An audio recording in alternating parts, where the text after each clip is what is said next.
Hello, friends. This is Sanjay with KMF Business Advisor. So, today we are going to talk about business sale preparation tips. So, if you are in the market to sell your business, there are certain things that you need to follow in order to be presentable when selling a business.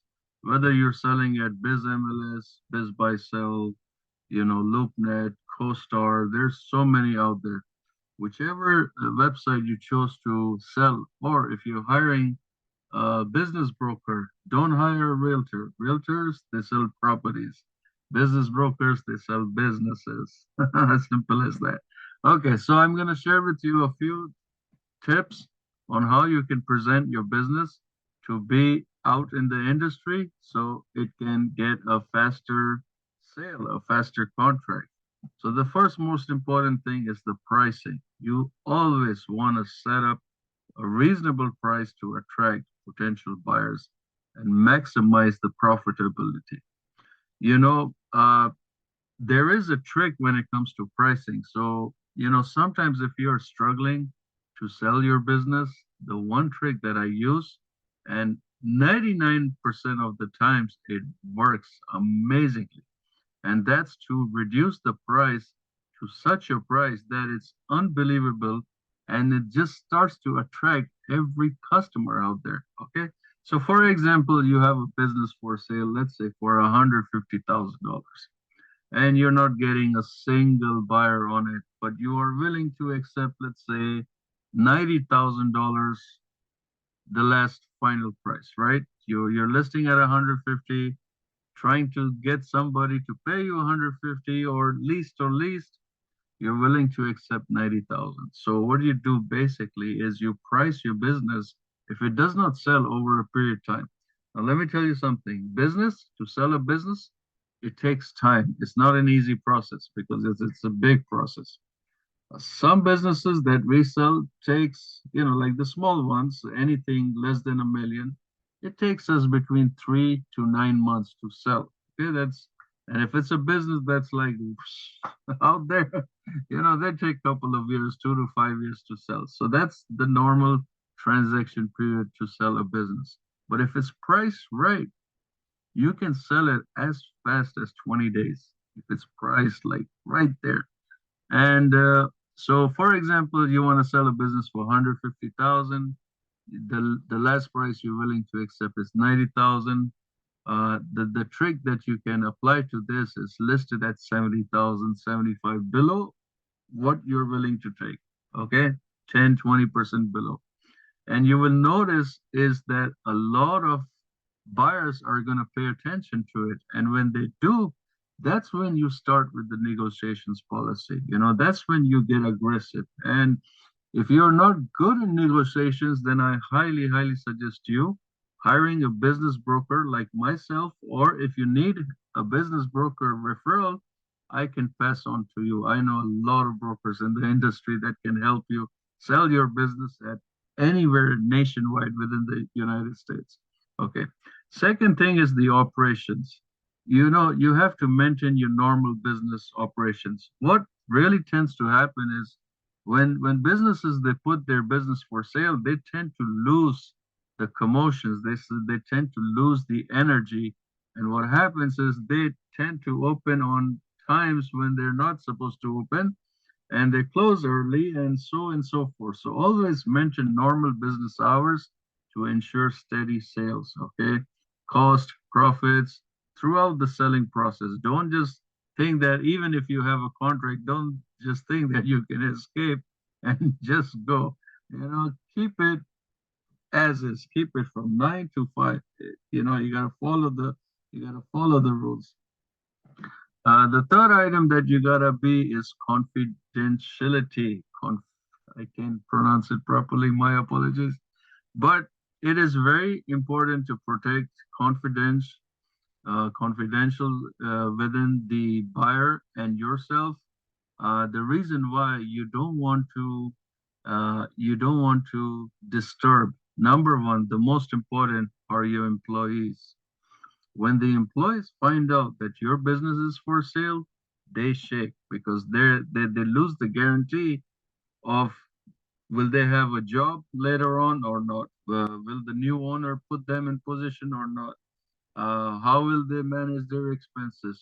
So and so forth. And that is something that you got to be very, very careful when you list your business for sale. So no matter who you list it for sale, whether it's a business broker or you're selling it yourself or you found maybe a realtor friend to sell it for you, you got to maintain that confidential, integrity right there. Because if anything, if one of your employees find out or your customers find out, that can shake your business. So you got to be very, very careful.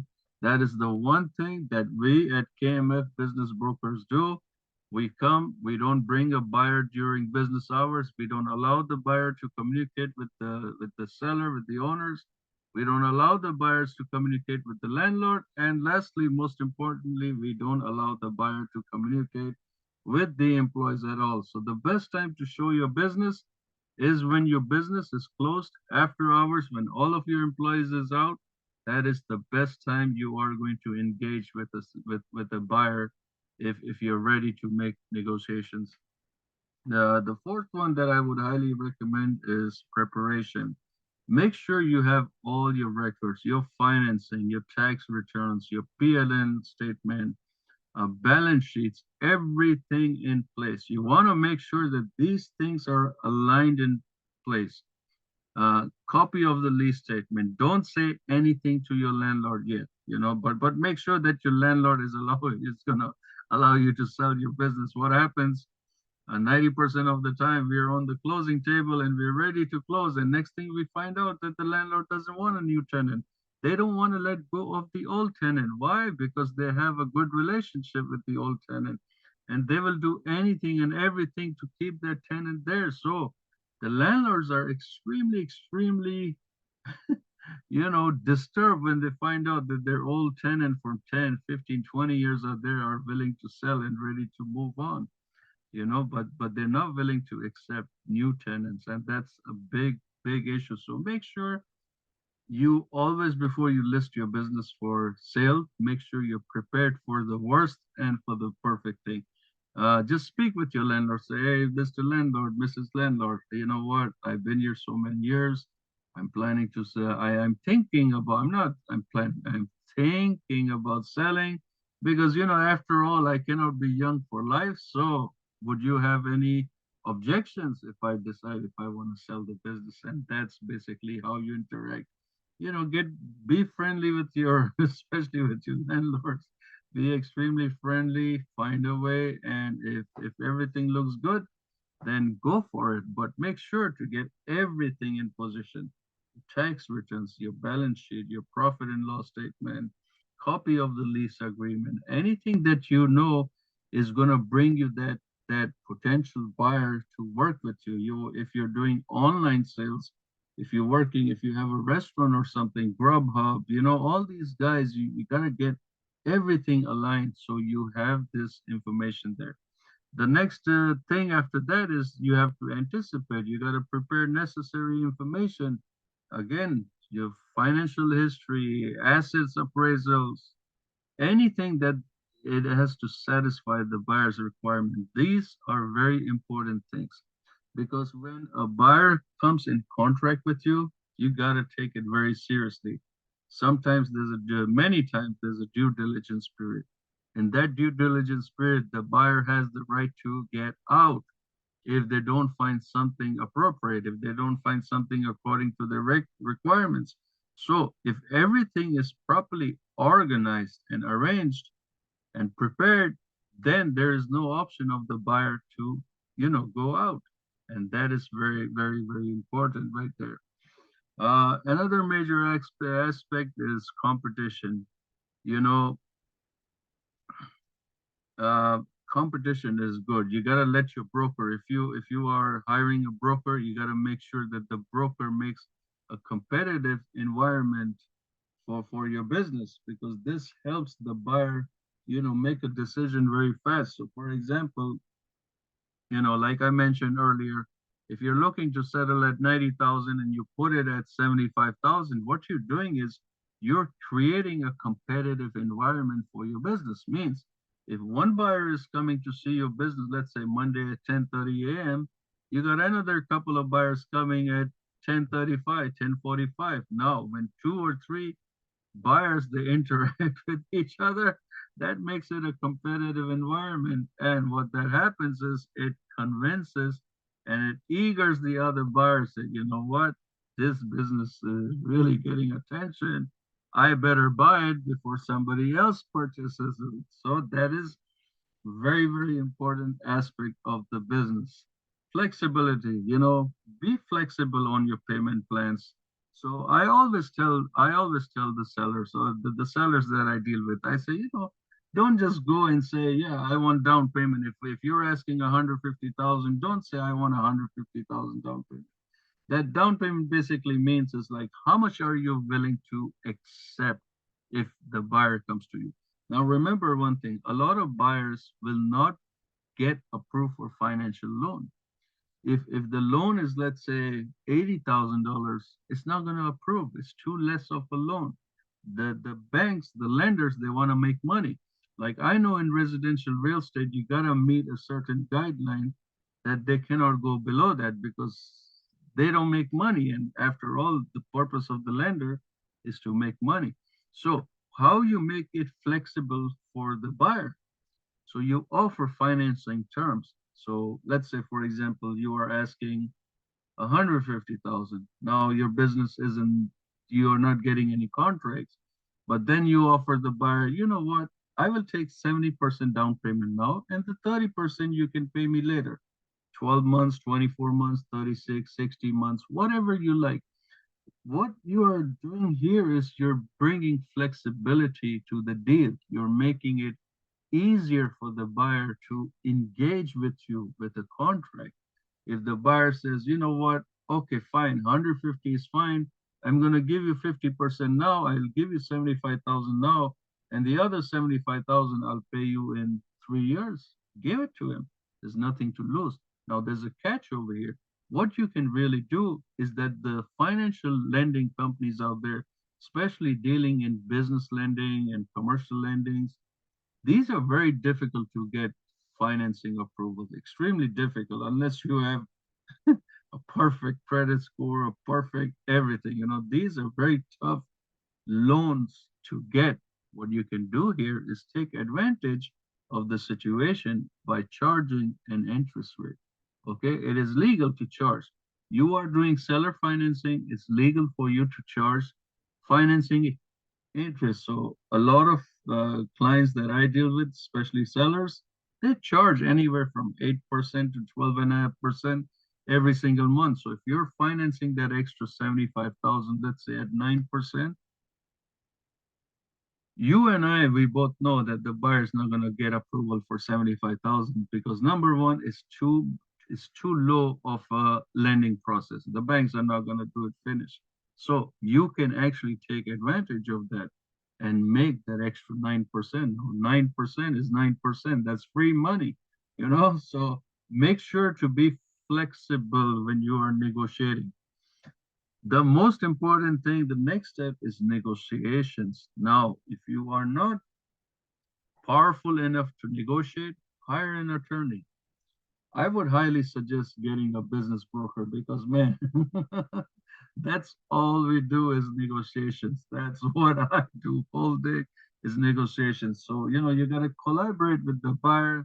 You got to be open to compromise and then follow your broker's expertise and take it from there. Negotiations are powerful, especially when it becomes in a competitive zone. You're asking 150,000, you're settling for 90,000, you list the business for 75,000. Guess what?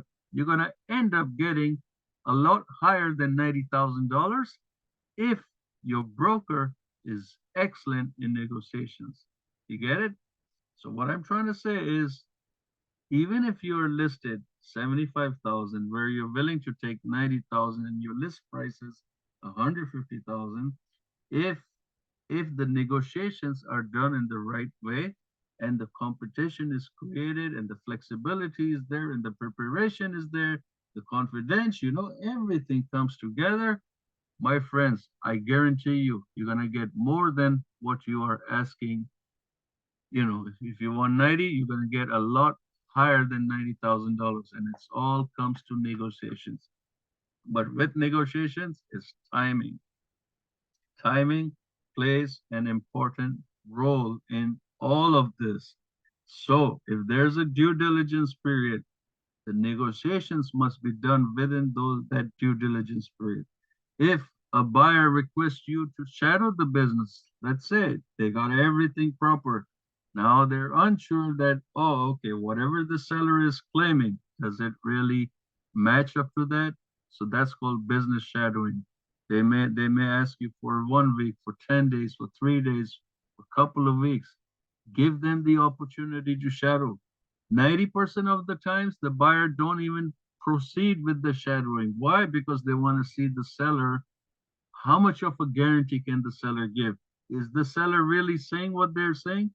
Listen, buyers don't have time. Sometimes they just say, okay, I want 2 weeks shadow time. I want to see, I want to come to your business from the hours you're open to close. I want to sit in the business. I want to see the numbers. I want to make sure, blah, blah, blah, blah, blah. But guess what? It never happens. But it's a way that the buyer is going to engage with the seller to see what they can really pull out, to see whether the seller is saying the truth or just playing around. So they want to verify. So, everything comes together. And that's about it. Uh, if everything comes together, then that's about it. You just move forward. The deal goes through the business broker, the law firm. Make sure the law firm who's handling the closing for your business is going through a business law firm, somebody who knows how to close the deal, especially in a business. Real estate is different. It does not require as much. Business is a little bit tough. So make sure it goes through that. So that's about it, my friends. So I hope you guys understood. And this is how the process includes, and that's how we move forward. So any questions or concerns you have, you can either reach me right here, 954-864-9161. I am Sanjay Wadhwani with KMF Business Advisors. If you want to get a hold of my broker, John Booker, then you can call the other number, 561-609-7325. Now remember, you have any questions about business, you have any questions, put it in the comment section. I'll be more than happy to guide you in the right direction. You don't have to hire me. You don't have to hire anybody, but you have any questions or concerns about your business, feel free to call me, text me. You can email me. The email is very tiny here, but call me, text me, or put it in the comment section what questions you have. And in my next video, I'll be more than happy to answer it for you. All right. Thank you so much for watching and have a blessed day. Once again, this is Sanjay with KMF Business Advisors. Thank you. Bye bye.